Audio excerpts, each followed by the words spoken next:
कक्षा चौथी अंतर बताओ असम की बेटी यह पाठ हम देखेंगे।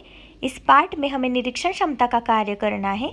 बच्चों, आपको यहाँ पर दो चित्र दिखाई दे रहे होंगे। यह चित्र दिखने में तो एक जैसे हैं, लेकिन इन चित्रों में अंतर है। अंतर यानी फ़र्क है। तो हमें इन चित्रों का ध्यानपूर्वक निरीक्षण करना है और इस चित्र में क्या क्या अंतर है हमें ढूंढकर निकालना है।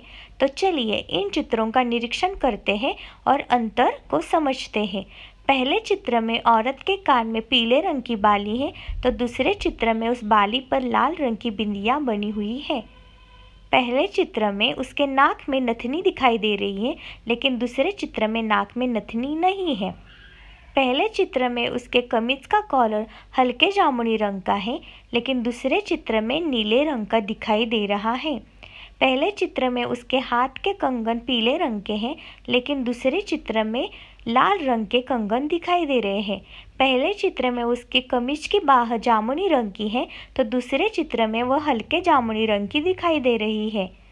पहले चित्र में उसके कमर पर जामुनी रंग का पट्टा है, लेकिन दूसरे चित्र में वह पीले रंग का दिखाई दे रहा है। पहले चित्र में उसके घाघरे पर पीले रंग के फूल हैं, लेकिन दूसरे चित्र में वह सफ़ेद रंग के फूल दिखाई दे रहे हैं। पहले चित्र में टोकरी से बनी हुई रस्सी गड़द भूरे रंग की है, तो दूसरे चित्र में वह हल्के भूरे रंग की दिखाई दे रही है। पहले चित्र में वहाँ पर 8 पंछी है, तो दूसरे चित्र में 9 पंछी दिखाई दे रहे हैं। पहले चित्र में नीचे ज़मीन का हिस्सा हरे रंग का दिखाई दे रहा है, लेकिन दूसरे चित्र में वहाँ पर हरियाली नहीं है। तो इस प्रकार हमने इन चित्रों का निरीक्षण करके 10 अंतर ढूंढकर निकाले।